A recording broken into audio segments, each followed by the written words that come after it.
Did you know it's a way to use your house to save money? Now, yes, people like clip coupons. I'm not talking about that, y'all. I'm talking about using your house to actually save money from a tax standpoint.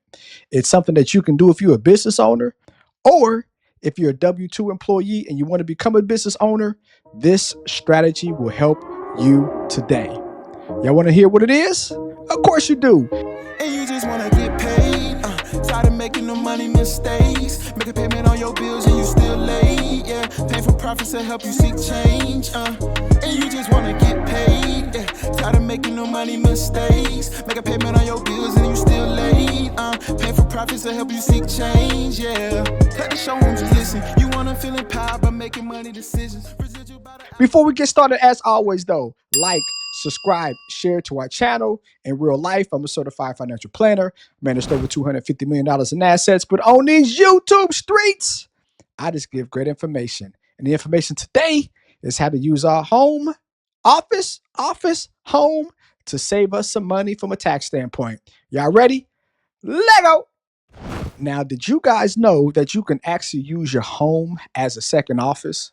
People do that, right? Not everybody, but people do that. But you know, it is a tax strategy to really take advantage of your home as an office.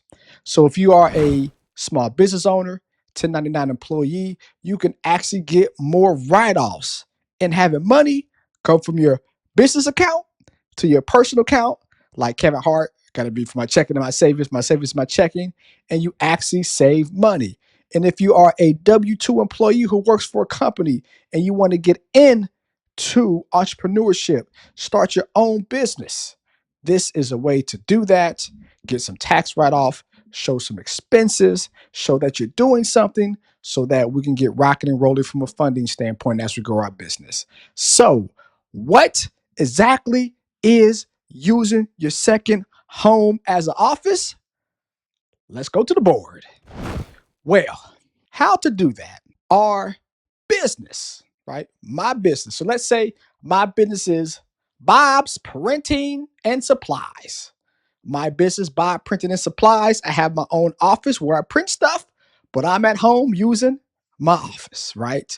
Well, your business, Bob's Printers and Supplies, pays monthly rent to me, Bob, the owner of my house or apartment or condo. It doesn't have to be a house. It's just where you live. We say home office, but it could be an apartment, a condo, a studio, townhouse, bungalow, tiny house, anything you can pay yourself.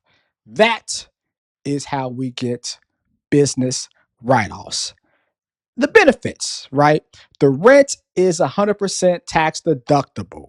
So if we pay ourselves, let's say $2,000 and it's 24,000 a year in tax write-offs, theoretically speaking, when the 25% tax bracket, make it 24,000, guess what? That is $6,000 of taxes that we save in our pocket by using our house. You use your house anyways. Most entrepreneurs spend 15 to 20% of their work at their house. So if you're doing that, shouldn't you take advantage of it? That means if I work 10 hours a day, 2 hours a day is at home. And we all know we're checking emails, we're doing things, we're doing marketing, looking at social media to help improve our company, doing research at the house. So take advantage of it. You're doing it anyways.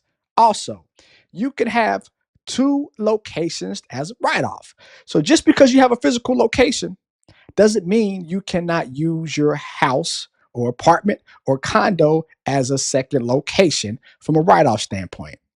And also, we're going to go over this as well. You can double dip different parts of your home.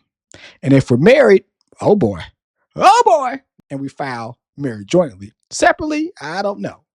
But married jointly, filing wise, oh boy, in the words of Jazzy Fizzle, right? So we can literally double dip if we have a house and we use two different rooms for two different things for our business. We're paying ourselves one account to another. So we're really not doing that.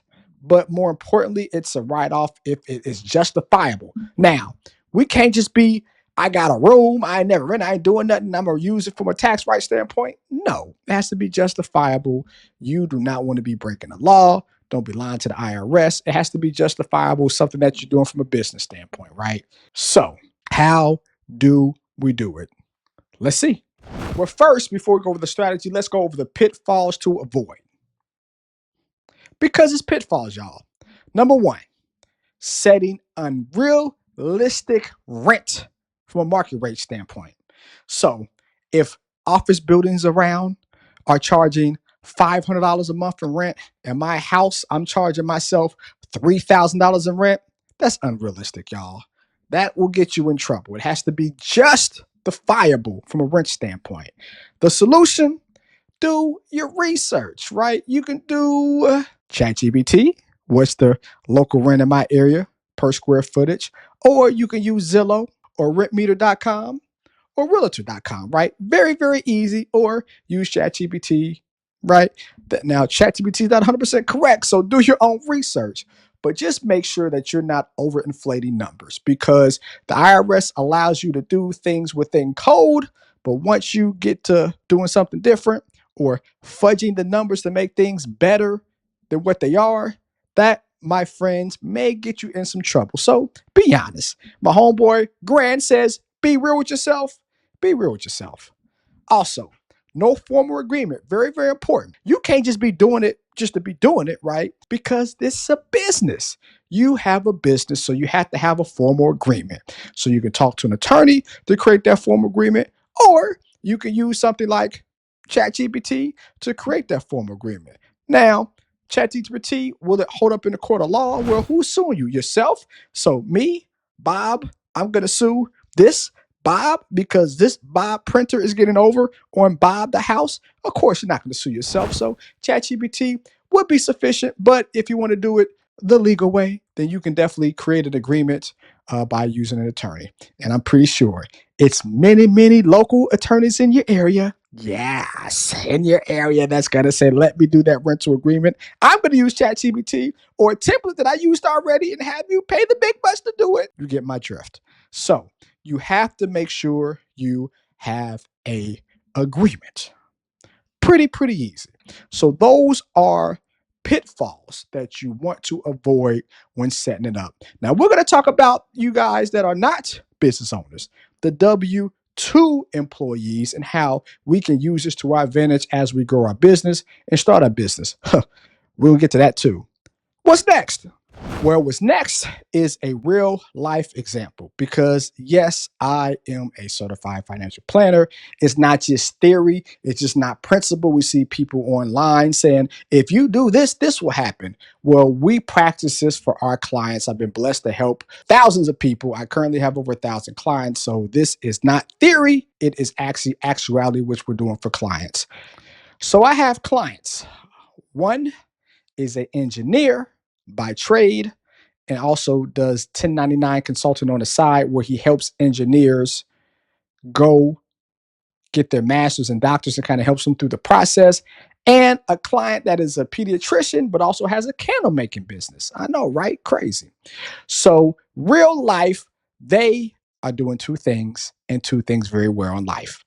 So with that being said, their monthly rent paid $2,000, $2,500. So again, the engineer in his house, in his studio, when he is talking to people virtually about how to get their masters, get their doctorate, why it's important from an engineering standpoint, what jobs to look at. He's doing that at the comfort of his home. Guess what he's doing? He is paying himself personally from his business $2,000 a month. That is $24,000 a year. His wife is a pediatrician. She makes candles. Candle making business. So guess what? She actually is double dipping, which I talked about before. How? Because she has a place in her house that is inventory, right? That's one place, one room, her inventory, right? She has to make candles, has to keep inventory. And then she has another place in the house where she is doing her marketing, her social media posts, Facebook, Instagram, selfie stick. That is what we call double dipping. So two parts of the house for her, two different write-offs where her business pays herself. You can double dip. Has to be justifiable though. We can't just be double dipping just because. But for her, one place to store her candles, another place for her social media from a marketing standpoint. That is how we take the tax code legally to our advantage. So, monthly rent paid for the engineer, $24,000 a year write off. For the pediatrician slash candle maker, $30,000 a year write off. That's $54,000. Again, they're at their house anyways. He's at his house in his office doing it anyways, but he's get to write it off. She making her candles anyways, and marketing, social media to sell those candles anyways. So taking advantage of the tax code, a total of $54,000. But guess what? As I said, since they are W-2 and 1099, in totality, they are in the 40% tax bracket, right? Because of course, 1099s pass through, right? So altogether, all the tax altogether, they're in a 40% tax bracket. Before anything, marginal wise, for every $100, they pay Uncle Sam $40 before write-offs, before deductions and things of that nature. Because once we get into it, right, we're gonna decrease that. But just on the surface, it is 40% tax bracket. Guess what? So if I have $54,000 of now write-offs from doing this easy thing I'm doing from the comfort of my house, and I'm in a 40% tax bracket, how much money is that going to save me each year? Bang, $21,000 by them doing the same thing they're doing now. Does not take rocket scientist classes, courses, I don't know. But you don't got to be a rocket scientist to figure it out. You can use the tax code legally to your advantage. By doing this, guess what? $21,000 a year that they save. Over 5 years, that's 100 grand. Over 10 years, 200 grand. Over 20 years, 400 grand. You know what you can do with $400,000 running your business and working at the same time, saving $400,000? You know how much you would have, how much debt would be paid off, how much investments you would have right now. Their college for the kids gonna be paid for, because with the extra money like this, they're able to put it into a 529 plan, which we'll talk about later, to have that money grow tax-free for college or for college expenses like a car, laptop, etc., etc., etc. This is how we use money that we have and resources that we are using to our advantage. The tax code is to be used as a business owner more than a W-2. So they are W-2 employees, but they said, you know what? Let's find a way to get more money. And by doing that, him consulting and getting write-offs because of it, her making candles and getting write-offs because of it, they were able to not manipulate the tax code, but to use the tax code to their advantage, giving them $54,000 of write-offs, which theoretically speaking, at 40% is $21,000 a year. Now, if I'm a W-2 employee, I know it's something I'm passionate about. I know it's something that I can do that I want to be done from a working standpoint. Where does it feel like work? Work, work, work, work. No, it doesn't feel like work. I want to do it. Like right now, I'm entertaining y'all with a microphone, a nice camera, a nice screen, and I'm sharing information I've learned over 18 years as a certified financial planner. It's not work, it's fun.